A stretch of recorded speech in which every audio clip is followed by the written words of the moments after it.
selanjutnya pada video ini, nah yang terakhir di pembahasan uji hipotesis kita akan membahas uji hipotesis bagi ragam. Ya. Di sini yang kita bahas ada dua uji, ada uji chi-square dan uji F, di mana uji chi-square digunakan ketika ragam berasal dari satu populasi dan uji F ketika ragam dua populasi. Nah ini untuk yang satu populasi ya, yang untuk uji chi-square atau chi kuadrat ya, chi-square itu chi kuadrat itu lambangnya seperti ini ya, nah, seperti ini chi kuadrat atau chi-square ya. Nah di sini karena tadi ya ingat parameter theta itu bisa berupa rata-rata populasi, kemudian ragam dari populasi dan proporsi populasi. Nah, kita hanya membahas yang rata-rata dan ragam saja. Tadi kita sudah selesai membahas yang rata-rata dan sekarang kita akan bahas yang ragam seperti itu. Nah, untuk tabelnya, tabel bantuannya ini dapat dilihat ya. Tahap pertama perumusan hipotesis H0 dan H1 masih sama ya, sampai kapanpun sama karena dia H1 itu mengandung yang tidak sama dengan dan H0 itu mengandung elemen sama dengan. Ya, kemudian ini uji chi kuadratnya dan ini kriteria pengujiannya. Nah, di sini berarti kriteria pengujiannya tolak H0 jika nilai chi hitungnya ya, nilai hitung dengan nilai tabel dibandingkan ya, atau ya nilai hitung dengan nilai tabel ya. Mohon maaf ini ada kesalahan, ini harusnya di sini. Nah seperti ini ya, jadi lebih dari alfa per 2 ya. Kalau yang di kiri ini kurang dari 1 dikurangi alfa per 2, db nya n-1 ya, n-1 karena berasal dari satu populasi. Nah langsung kita ambil saja contohnya. Nah ini saya menggunakan contoh kasus yang pertama tadi, cuman kita modifikasi sedikit menjadi yang ditanyakan adalah ragamnya ya.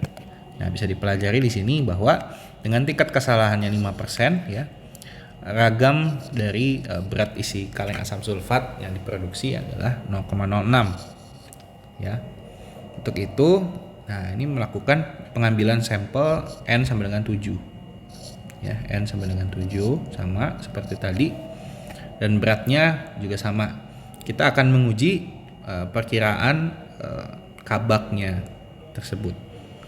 Nah di sini ada tabel chi ya, nanti cara membaca tabel chi akan kita tunjukkan, saya tunjukkan.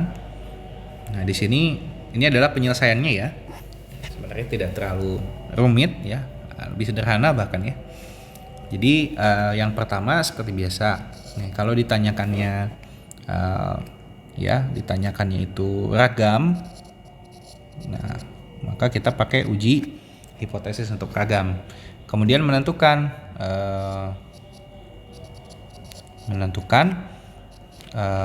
populasinya ada berapa, dari berapa populasi. Nah di sini ada dari 1 karena hanya satu jenis kaleng asam sulfat ya, ada 7 biji. Uji hipotesis ragam dari satu populasi, maka pakai uji chi kuadrat ya, atau chi-square. Nah yang pertama tadi benar ya, menghitung atau merumuskan hipotesis. Nah kita lihat di sini mau melihat hipotesisnya adalah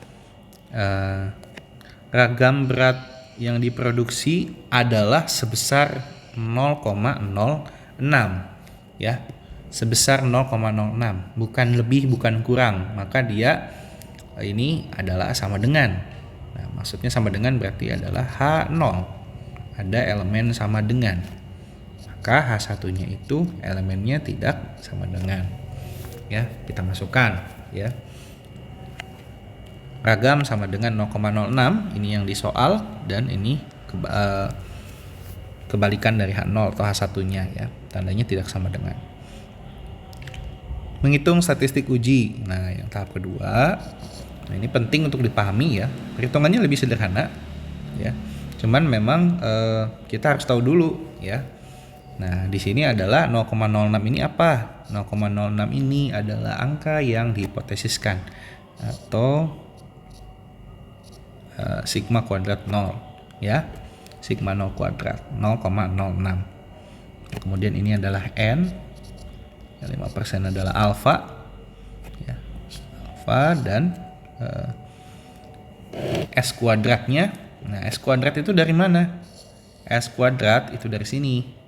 Ya, ragam dari sampel ya, atau kita dapatkannya tadi bagaimana ya, 9,8 dikurangi rata-ratanya. Nah, rata-ratanya tadi kita ketahui berapa sebelumnya ya, dari soal sebelumnya kita tahu bahwa si rata-ratanya itu didapatkan hasilnya adalah 10.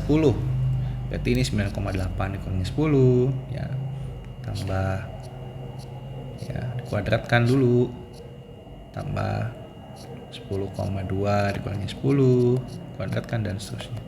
Dan sebenarnya ini juga sudah ada di soal yang contoh 1. Silakan nanti dilihat saja. Kuadratnya 0,08 sehingga dimasukkan, hasilnya didapatkan nilai C-nya adalah 8. Dan lanjut yang ketiga, kriteria pengujian. Nah, karena uji dua arah, maka kita gunakan dua nilai ya. Tolak H0 jika nilai C kuadrat yang dihitung itu kurang dari tabel atau lebih dari tabel. Nah, di sini ini mohon maaf ya, ada kesalahan, jadi nanti bisa dikoreksi. Ya, saya akan koreksi slide yang benarnya di Spada ya. Nah, kemudian kita cari dulu ya dari tabel C kuadrat ya, dengan tabel C kuadrat yang pertama itu dengan alfanya 1 dikurangi alfa per 2 dan db nya berapa tadi, n-1 berarti 6 ya, db nya ya, db nya 6. Nah, 1 in alfa per 2 ini berapa? Karena alfanya sama dengan 0,05, maka 1 dikurangi alfa per 2 adalah 1 dikurangi 0,025 atau 0,975. Maka C kuadrat dengan alfanya 0,975 dan derajat bebasnya 6 itu kita dapatkan berapa di tabel ya, 0,975. Nah, ini ada di sini 0,975 dan 6. Maka didapatkan 1,24. Nah, ini 1,24 atau lebih tepatnya 1,237 ya. 1,237 itu dari hasil Excel. Nah, kemudian atau ya, atau C kuadratnya itu langsung alfa per 2 dB. Alfa per 2 tadi adalah 0,025, dB-nya sama 6. Didapatkan berapa tadi? Kalau kita lihat ke tabel ya, 0,025 6 14,45. Nah, ini kalau 2 digit di belakang koma ya. Kita kalau ambil 3 digit di belakang koma itu 1, atau 14,449. Ini ya, ini kriteria pengujiannya ya. Jika si nilai jika nilai Cihitung ini di bawah nilai berikut atau di atas nilai berikut, maka kita akan tolak H0. Nah, kita lihat di sini dilanjut ke pengambilan keputusan ya. Di pengambilan keputusan, karena yang kita dapatkan C kuadrat itu berapa nilainya? 8 ya. Nah, 8 ini tidak kurang dari 1,237 dan tidak lebih juga dari 14,44 ya. Maka H0 gagal ditolak ya. Atau kita boleh tuliskan juga karena 1,237 ya. Karena si 8 ini berada di antara gitu kan, 1,237 dan 14,44 ya, maka H0 gagal ditolak ya. Jadi nggak boleh nilainya berada di antara ini ya, harus di luar ini. Kalau nggak lebih kecil, dia harus lebih besar. karena di tengah dia gagal ditolak ya. H0 gagal ditolak, maka pada taraf nyata alfanya 1% ya. Karena di sini H0 ya, H0 gagal ditolak dan yang menjadi ditanyakan juga dia H0 ya. Maka karena kita gagal menolak H0, kita meyakini si H0 itu. Maka terdapat cukup bukti untuk menyatakan H0. Nah, H0-nya di sini. Ini adalah H0 ya.